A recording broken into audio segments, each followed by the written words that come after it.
Buenas tardes, mi nombre es Oralia Espinosa Montiel y voy a compartir contigo lo que es la terapia narrativa posmoderna, en específico lo que es los elementos del proceso terapéutico. Para poder empezar, quiero que pienses en esta historia de Frankenstein, este personaje que hemos leído a partir de la novela de Mary Shelley o que has visto en alguna serie de televisión o película. ¿Y por qué quiero que pienses en Frankenstein? Porque es un personaje que ha sido, pues, hecho a partir de pedazos de cadáveres y él busca tener una apariencia humana. Claro que cuando sale a la calle, pues la gente se asusta al ver esta apariencia de monstruo. Pero lo que yo quiero que pienses ahorita de Frankie es porque todos somos Frankie. ¿A qué me refiero? A que todos somos una especie de historia donde nos hemos surcido, nos hemos reparado y estamos conformados a partir de las percepciones, de creencias, de ideas, aquí como de ideología, que tienen que ver con otras personas, lo que nos ha dicho la abuelita, el papá, la mamá, los amigos, lo que vemos en la televisión, lo que leemos. Entonces, somos una historia conformada de otras historias, conformadas de todas las personas con las que nosotros interactuamos. Entonces, la terapia narrativa posmoderna recupera la historia que cada uno de nosotros tiene, recupera ese relato, ese conjunto de vivencias y nosotros cada vez que vamos pues con nuestros amigos, nuestros familiares, con las personas con las que interactuamos, pues contamos esa historia. Y uno cuenta la historia pues conforme lo hace sentir a veces bien, conforme la hace sentir a gusto. Pero ¿qué pasa cuando esta historia no te hace sentir a gusto, no te hace sentir feliz y entonces es cuando la gente llega a terapia, precisamente porque esa historia que recogió de las múltiples interacciones, de los múltiples contextos en los que participa, pues les lastima, les hiere. Pero aquí lo ideal es que nosotros recordemos que si somos como Frankie, pues quiere decir que no somos una especie de yo puro, somos un yo construido a partir de esta percepción de la realidad que va nutriéndose de significados pues de las personas con las que nosotros interactuamos. Ahora, vale decir que somos una narrativa, que todos somos un relato, ¿por qué? Porque tiene un inicio, tiene un desarrollo, tiene un final. Y entonces se cuenta esta historia en una serie de eventos de carácter sucesivo, en una temporalidad, y pues finalmente cuando las contamos nos permiten reafirmar esa historia. Ajá. Ahora, quiero que pienses en una historia que posiblemente te han contado por ahí y que a veces no nos hemos puesto a analizar el porqué de esta historia. Ajá. Tenemos aquí de este lado una olla de barro. Ajá. Y está un platillo. Piensa en una de estas familias en las que está la abuelita y que ya sabes invitan a todos los integrantes de esa familia a comer. Y ese día en el que invitan a todos, pues es la presentación oficial de la novia que se va a casar y pues cuando llega la reciben precisamente con estos platillos elaborados en una olla de barro. Entonces, pues toda esta familia comienza a bombardear a la novia que se va a casar. Le dice, mira, es que cuando te cases tendrás que cocinar en una olla de barro porque los platillos saben mucho más rico y entonces el novio la persuade, la abuelita y todos, ¿no? Cuando ella se casa, pues considerando esta tradición familiar de la olla de barro, pues también comienza a cocinar en esa olla de barro y así, ¿no? Resulta que un día, pasados los años, pues ella está esperando que llegue la familia del novio a la casa y dice, pues voy a cocinar arroz porque vienen todos, ¿no? Viene la abuelita. Pero resulta que en un breve accidente, pues se le cae la olla de barro. Y entonces dice, ¿ahora qué voy a hacer? El esposo se da cuenta, dice, oye, pero pues es que mi abuelita, mi mamá, mis tías, todas cocinan en olla de barro. ¿Cómo les vamos a dar de comer a ella, si no, a ellos, si no está este ingrediente principal? Y pues dice, pues no sé, voy a tener que usar otro material. ¿Tú alguna vez les preguntaste por qué cocinaban en ollas de barro? O sea, tu abuelita lo sabe, tu mamá lo sabe. Dice, no, pues no sé. Dice, pues lo siento, voy a tener que cocinar en una olla diferente. En la tarde, cuando ya llegan los integrantes de la familia, no les dicen que lo que están consumiendo no pertenece a una olla de barro, sin embargo, pues les sirven y todos quedan muy contentos, les gustó el platillo, sin embargo, la mujer pues no se queda con esta curiosidad y sí pregunta, ¿se dieron cuenta que lo que servimos no estaba en una olla de barro? No, el sabor es, dice, no tiene mucha diferencia. Dice, ¿y ustedes por qué cocinaban en ollas de barro? Y la abuelita levanta prácticamente la mano y dice, pues es que en mis tiempos era lo único que había. Y por eso se cocinaba en una olla de barro. Entonces, acá muchas de nuestras actividades que nosotros hacemos, pues de manera cotidiana, esas historias que nosotros incorporamos a nuestra vida, pues no siempre sabemos de dónde vienen y las realizamos conforme una tradición. Pero ¿qué pasa si las desentrañamos? ¿Qué pasa si nosotros desestructuramos el significado de esas prácticas? Pues nos vamos a llevar la sorpresa de que se pueden construir historias alternas. Acá la historia alternativa, podríamos decir, es cocinar en una olla diferente a la de barro. Ajá.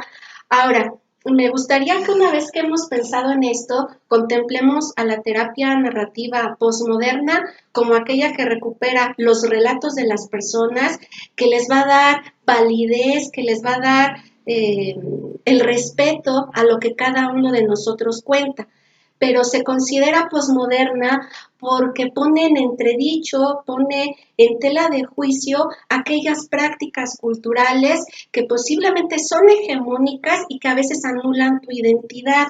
Entonces, en el proceso terapéutico lo que se busca es justamente a través de un acto conversacional hacer que la persona junto contigo en este acto de colaboración, de cooperación, que descubra el significado de esas prácticas, porque decimos, no pertenecen a un microcontexto, sino que corresponden a un contexto mucho más amplio. Entonces, revisa, por ejemplo, cuál es la idea que tenemos de familia. Nos han dado percepciones acerca de lo que es una familia y que cuando no corresponde a esa idea de familia, pues nos genera varios conflictos.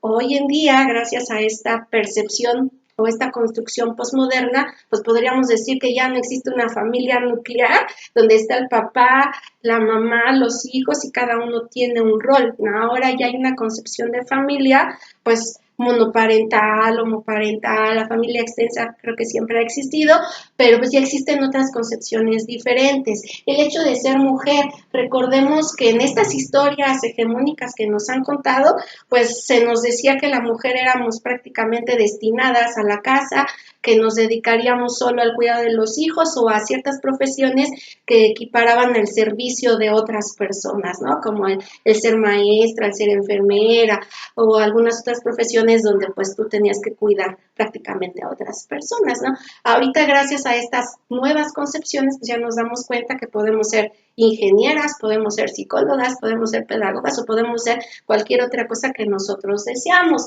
Ahora, también hemos pensado en cómo es el amor, ajá, y diría por ahí Kenneth Yergin, nadie sabría lo que es el amor si alguien no habría inventado la palabra amor. Es decir, si alguien no nos hubiera dicho cuando estás enamorado se sienten maripositas en el estómago o piensas todo el tiempo en la persona o que si estás enamorado prácticamente tienes que casar. La posmodernidad nos da la apertura a que hay pues una pluralidad de conceptos y que esos conceptos pueden ser redefinidos. Ya no se creen en estas verdades de carácter absoluto, sino que más bien son verdades relativas y que se van construyendo de manera social. Entonces, en esta terapia narrativa postmoderna, lo que vamos a hacer es la desestructuración de estos discursos. ¿Cómo lo hacemos? A través del diálogo, de manera respetuosa que se hace con la persona que acude a consulta, y también se considera postmoderna porque recuperan los creadores, que es White y Epstein, recuperan el discurso de Michel Foucault. quien afirma que los grupos en el poder han generado un discurso, o más bien un entramado de discurso amplio, donde nos delimitan y nos definen el cómo nosotros tenemos que ser como personas. Entonces, estos grupos de poder han generado una historia dominante que nos define, nos delimita y nos hace sentir, pues, en ciertas ocasiones irremediablemente mal. Y entonces es ahí cuando nosotros como terapeutas vamos a intervenir para dignificar a la persona al construir una historia diferente.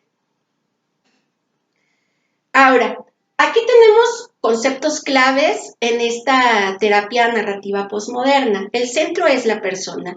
La persona llega con una historia dominante que ya decíamos que es construida desde las esferas del poder, que lo delimitan, que lo delinean y que le dicen cómo tiene que ser, pero que muchas veces pues le anula su identidad, a veces no cuadra con todas esas creencias, ¿no? Que vienen no solo de la familia, sino de tu propia historia personal, de tus propias experiencias, de lo que lees, de lo que ves, de lo que escuchas, y entonces estás bombardeado y a veces pues sí, entras en confusión, en conflicto, en culpa, en miedo, y en este proceso de terapia pues nosotros tenemos que escuchar, hacer que la persona pueda externalizar el problema y que pueda identificar que no es él, ajá, que el problema no es él o que está generando un conflicto, desorden con cada uno de los miembros de la familia, sino que es algo externo a él, que no le pertenece.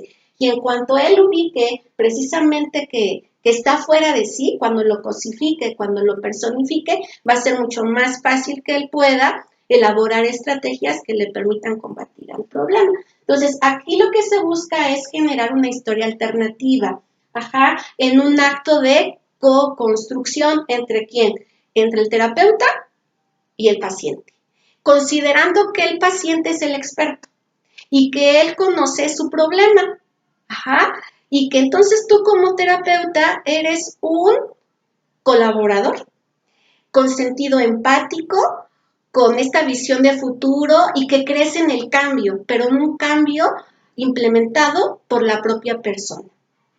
Esto lo hacemos de manera respetuosa y considerando en que a través de la externalización lo que se hace es liberar a la persona de sus culpas, de sus miedos y a que se dé cuenta que él no es el problema, sino que es algo justamente diferente a él.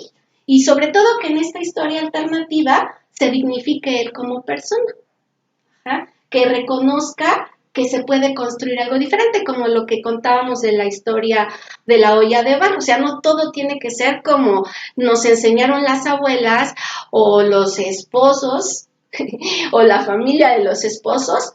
No tiene que ser de esa manera, sino que se puede cocinar en una olla diferente al material de barro. Ahora bien, ¿cuáles son los elementos del proceso terapéutico? El primer elemento del proceso terapéutico se denomina objetivación del problema.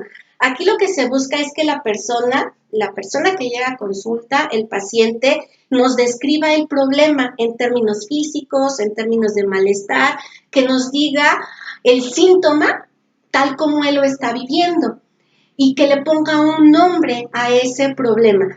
En cuanto él le pone un nombre, se va a dar cuenta que es una cosa ajena a él.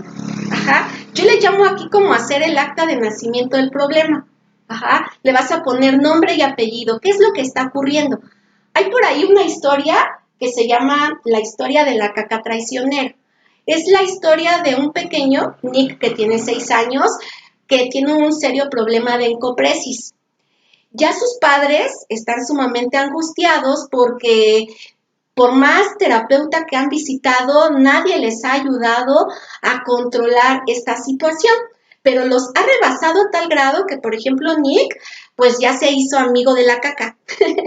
Ya se hizo amigo de la caca porque la utiliza como canica, juega con ella, la utiliza como crayón, embadurna las paredes, pinta. Entonces es un aliado en su vida, a tal grado que se lo lleva hasta la bañera, o sea, si lo meten a la tina, ahí aparecerá la caca.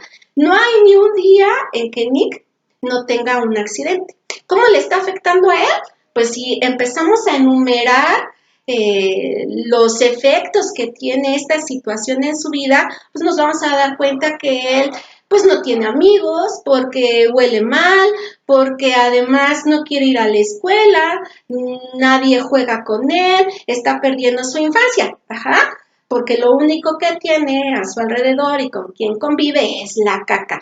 Pero eso no es suficiente, sino que los papás en esta angustia, pues resulta que ellos no se hablan. El papá, que se considera una persona sumamente extrovertida, pues ha dejado de visitar a los amigos, no quiere asistir a las reuniones sociales porque pues le da temor que lo juzguen, y como el niño siempre tiene accidentes, pues huele en la casa o a donde vayan. Entonces para él ya es una completa vergüenza y pues no quiere estar precisamente en esa serie de acontecimientos. Se lleva mal con la madre porque pues ya no saben qué hacer con él, y la madre en esas historias dominantes, ella se dice: seguramente soy una mala madre porque no sé cómo hacer que mi hijo pueda ir al baño como la gente normal.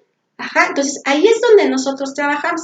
Entonces, cuando, como terapeutas, cuando a esta familia se le dice, pues hay que ponerle un nombre al problema, una vez que ya están externalizando estas cosas, pues dicen, pues le vamos a poner la caca traicionera.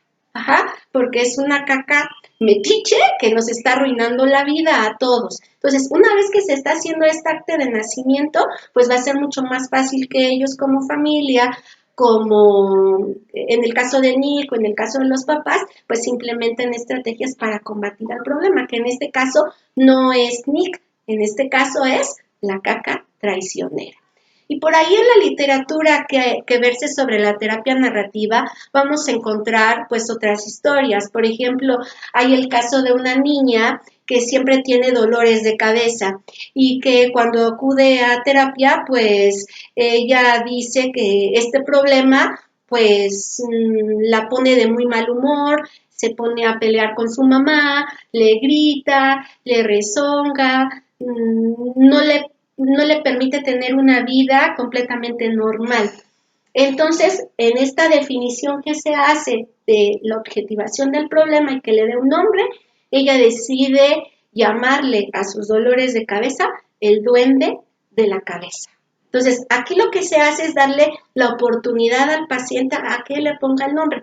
No lo haces tú como terapeuta, lo hace el paciente porque recordemos, él es el experto y el problema es el problema, es decir, es a lo que se le tiene que dar la batalla.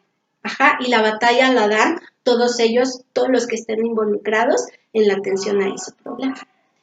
Una vez que nosotros ya hicimos la objetivación del problema, hicimos el acta de nacimiento, ahora lo que vamos a hacer es buscar que la persona externalice el modo en que este problema les está afectando sus vidas.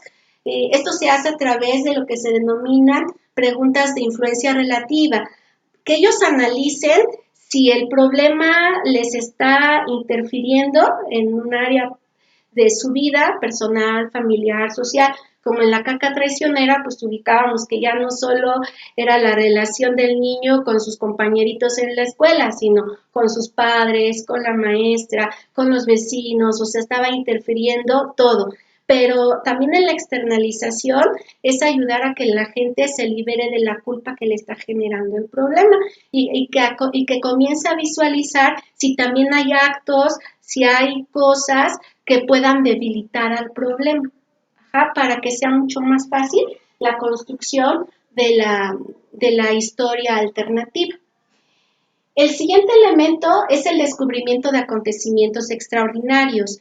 Aquí lo que se busca es que la persona identifique que puede haber eventos que no siempre sean como los relata la historia dominante, sino que por ahí debe haber actos, cosas que tú sabes que puedes realizar de manera diferente.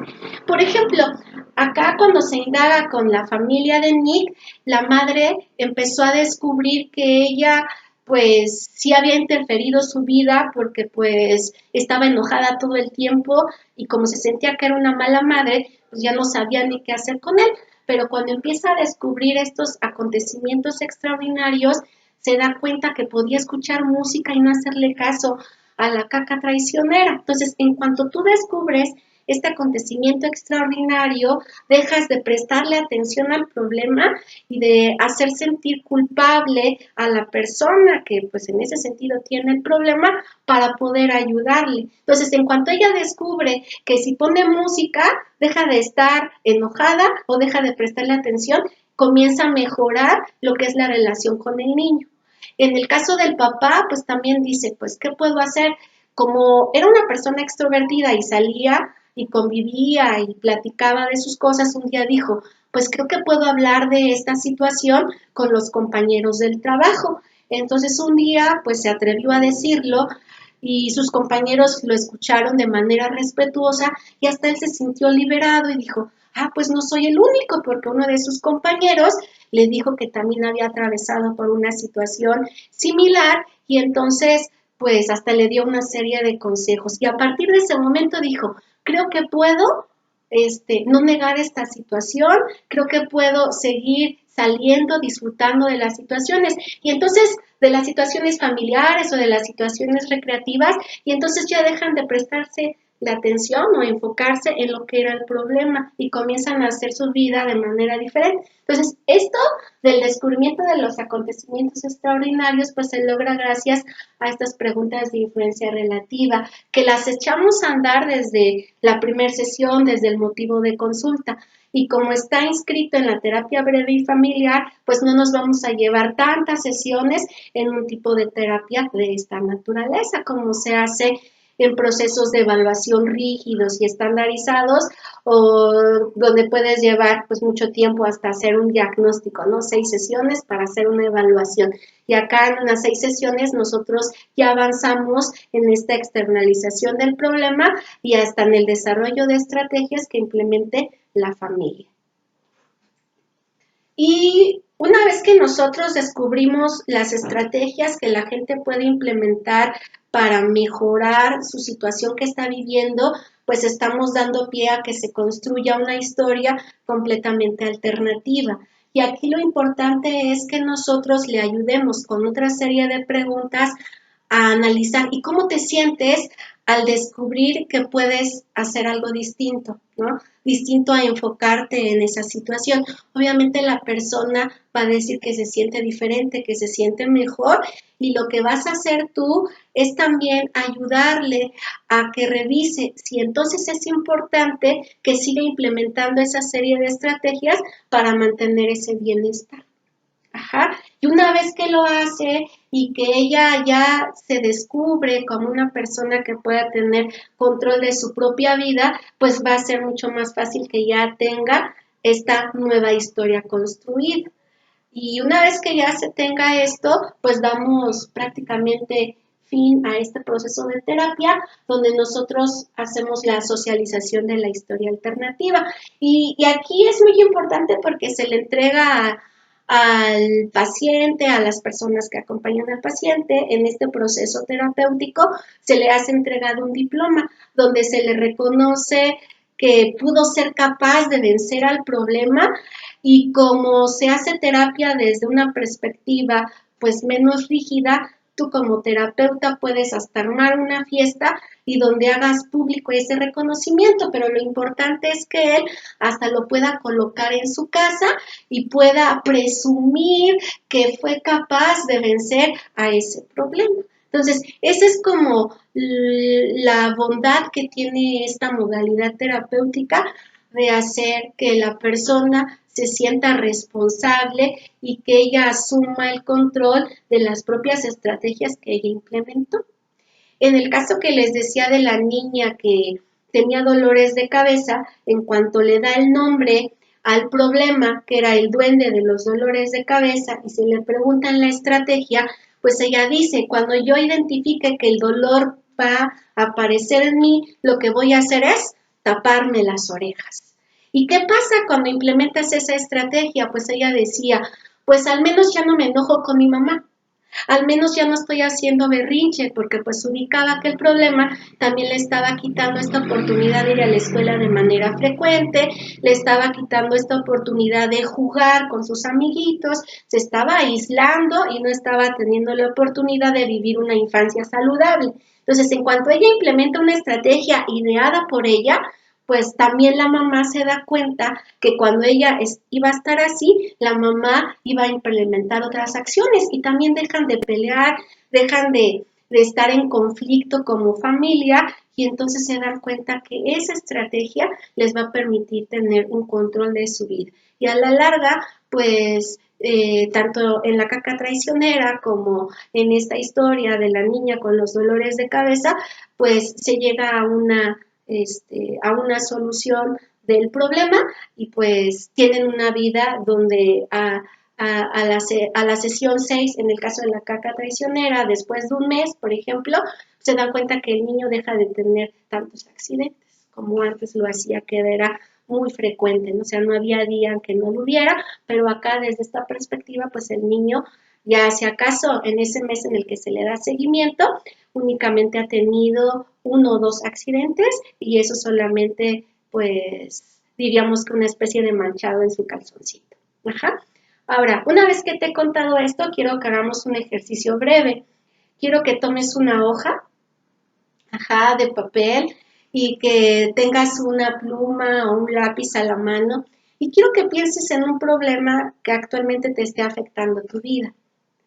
Quiero que pienses si ese problema está interfiriendo contigo, está haciéndote sentir mal, te está generando conflicto con alguien, con tu hija, con tu hijo, con tu jefe, te está afectando.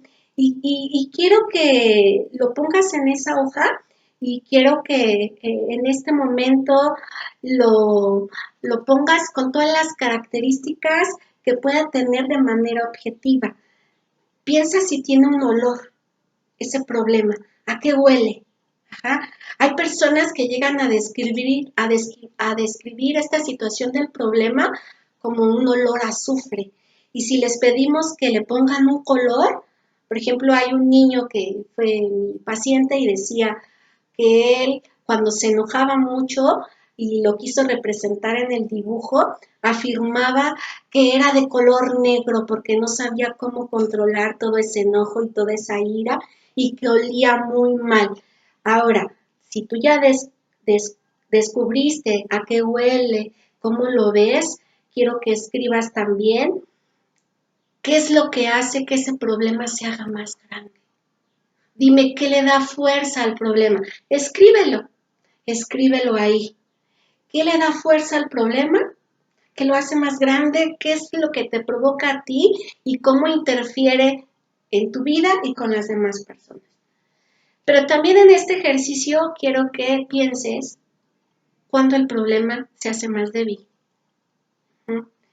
¿Qué haces tú para que ese problema se debilite? ¿Has identificado lo que haces para que el problema se debilite? Si lo pones en marcha, ¿qué crees que va a pasar? La solución está en tus manos.